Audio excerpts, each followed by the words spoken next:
Hello, and welcome to another episode of Point to Point. It's the show where I go from one point to another and try to get to the point. Today's point. Should we talk about Highguard? Alright, let's talk about Highguard. Today's point is I continually hate layoffs and the larger material reasons they happen in. I think the episode is out now.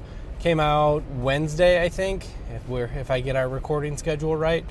Where I kind of we talked about Highguard for a bit on the Content Mill. One of our co-hosts and friends, Nate, has been playing it since it came out and is pretty high on that game.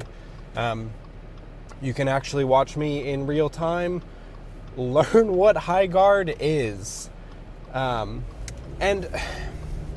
it sounds cool, I think is the bigger thing there, which is quite unfortunate because if you haven't been paying attention, but odds are if you're listening to this teeny tiny podcast about the games industry, you are, most people who worked on Highguard have been laid off. That game is, it seems like, in maintenance mode, or at least they have cut a bunch of talent so that they can have a more positive balance sheet, and then, maybe the game continues. It seems like the player count has dropped off dramatically based on Steam charts, which, whatever.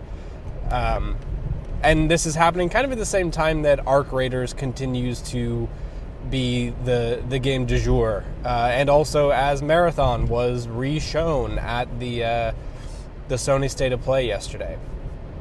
And so I think there's a couple of different angles we can take this Highguard thing. I think the first one is a joke I made on the Content Mill that's kind of been sticking around in my mind since I made it, is that they just got fully Keighley'd. I think that there's a lot of blame going around to Geoff Keighley for basically scooping up this thing, the trailer that they had prepared when it wasn't part of their media strategy, and the big stage brought probably the worst kind of attention, unfortunately. As much as Keighley probably wanted it to be a nice gesture to some devs that he's friendly with. And there's kind of I would say a thread, and part of the blame certainly rests with Geoff kind of just torpedoing that game, putting it in front of a bunch of people, getting the worst possible people who had been sitting through what I can only assume is a 7-hour presentation. I haven't watched the Game Awards in a minute. And then hitting them with this game that was kind of out of the blue, unknown, and wasn't hopping off the page like people wanted.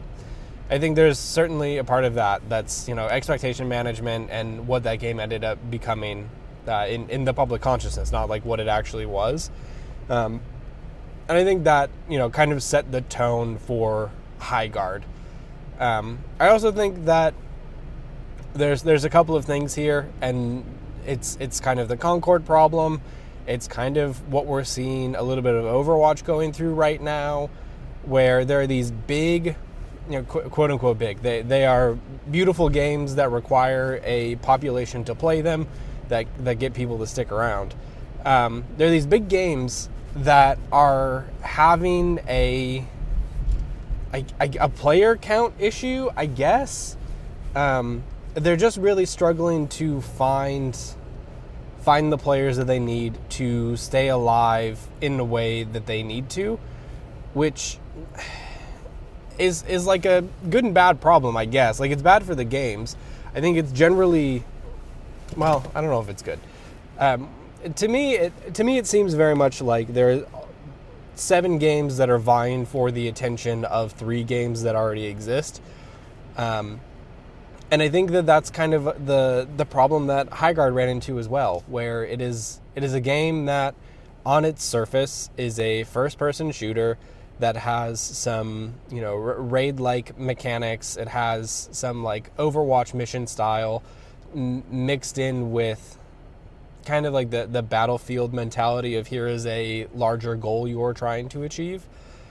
And as you can tell, I just used 3 other games to explain how this is. It's an Apex Legends style game that has first-person shooting built by a lot of people from Respawn. It has Overwatch style character designs and like mission modes combined with a Battlefield-esque push to a certain goal to win.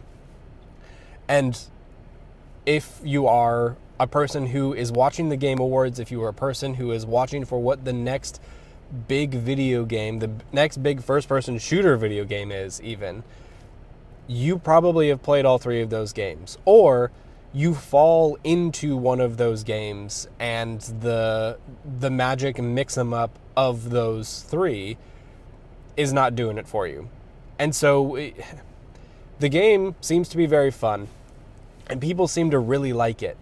The people who are playing it, at least. And then it just kind of comes out, it's a 100-person team, and it just kind of stops because those other games are already there. We continue to push out more games in this style, but the attachment that people have to those other properties I mentioned, to, I guess maybe less so Overwatch, but the new Battlefield, the Arc Raiders game that is this, open world-ish mission mode that has like social dynamics in it.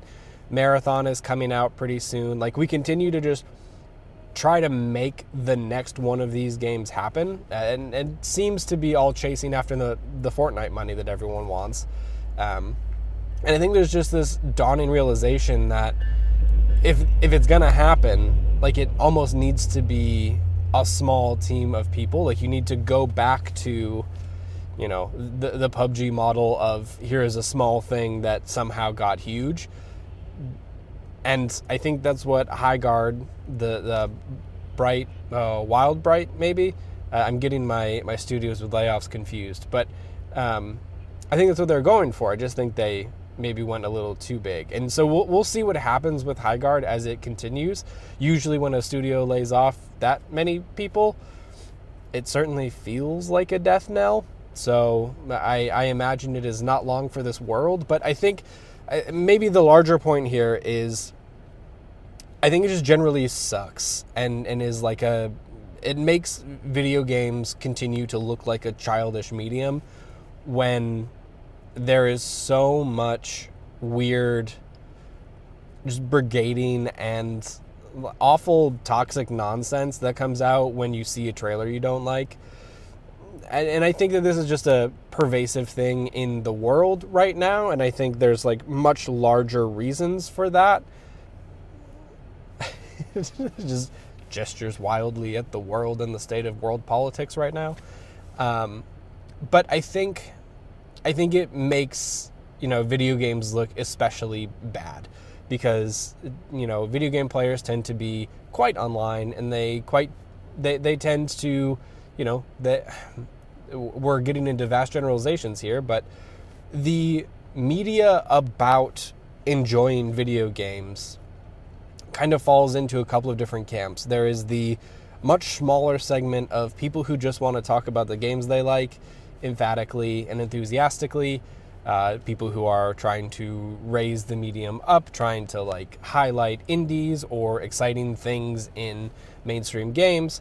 And then you have the people who just like to play games and don't really engage in that media at all. And then you have kind of the remnants of, dare I say it, Gamergate, or the people who grew up watching that happen, which is, it's almost 10 years ago now. Like, there are people who grew up on the internet watching Gamergate happen when they were 10 years old, and now they can legally drink in the United States. And I think that the part where media about games has revolved so much around reaction and, experiencing stuff and then having to have a piss take about it has like warped like warped the brain a little bit, and it has made the way that we engage with this media be either enthusiastic or antagonistic. And I think that that's the part where Highguard kind of falls down for me, or where the problem with Highguard is that game seems fine. It didn't really like do anything for me when I saw the reveal. When I heard people talking about it, it sounded cool. I think that there's like a larger marketing problem around most games these days. Like, I did not know it was free to play for the longest time. That seems like a problem of your free to play game. But that game was the laughing stock of a particular part of the internet, of the gaming internet, simply because it was in Geoff Keighley's show and looked the way that it did, and they didn't get to tell their whole story, which is a marketing problem, sure. It's also a little bit of a Geoff problem for kind of upending their whole entire thing. This huge hype moment of coming out with the next top secret game by a bunch of ex-Apex devs, you know, we kind of lost it because of Geoff Keighley wanting to put it in a show, which I think there's some stuff to dig into there. But I think the part that is like ultimately not doomed, but has like set the tone on Highguard is that very militantly angry, negative part of the gaming public that sees a new thing that is taking a bunch of other things they like and mixing it up, and they find one thing they don't like about it, and instead of just saying, well, I don't like that, that's fine, I'll go back to doing whatever I was doing, they have to be incredibly loud about it on the internet. And I think that is just an unfortunate part of gaming culture these days. Those people just thrive because the algorithms and the mechanisms by which you can make money on the internet, like that's what YouTube, like that is a very large part of what YouTube is. That is a very large part of what TikTok and what Twitch is. Like quick reactions and explosive emotions, whether positive or negative, are the things that get the likes and get the interaction. And so it kind of feels like Highguard died because gamers suck. And once you can like 1 to 2 to 3 that and realize that, you know, there are tens, probably close to 100 people in like working on Highguard, we didn't even talk about this, the Long Dark dev has laid off some people because their project is taking too long, the Long Dark 2. The dev behind GTFO, the 4-person spooky extraction game, they're laying off people this week. Like, there are 3 layoffs of indie level games. And I think a lot of that, maybe less so Long Dark, but a lot of that is like GTFO and Highguard is because those games did not take off the way that they needed to economically make sense. And I think at least part of that reason is toxic shitty gamers who need to be loud on the internet and then are influencing people negatively to not buy them. And I think that that's a larger, like, toxic part of the internet that we should be a little bit more introspective on, because I'm not in music or movie spaces, but from an outsider looking in, I do not have a prevailing sentiment that those are incredibly toxic spaces that put down the rest of that media. It's mostly people in entrenched camps, and then that's kind of it. And in games, it's kind of not that way. So I don't know. I think that there's a lot of problems with the Highguard situation. But the way that I fall down on it is something that I've been thinking about a lot with just media in general, is that I think that gamers are too quick to put down like very large aspects of the medium they enjoy simply because it doesn't look the way they want it to, or doesn't play the way they want it to. It doesn't sound like they want it to. It, you know, doesn't have the themes that they want it to, instead of engaging with it as, you know, either not engaging at all, like, hey, maybe Highguard isn't for you, how about you just shut up and go away, or let me talk about why Highguard didn't work for me from like an artistic or from a mechanical perspective instead of I saw a trailer at the end of the big commercial and it makes me feel a certain way, so I need to tell everyone on the internet about it. So yeah, shame about Highguard. I hope those devs find work somewhere. It's harder and harder to get these days, but I hope they land on their feet, or at least are able to find something. Highguard looks cool.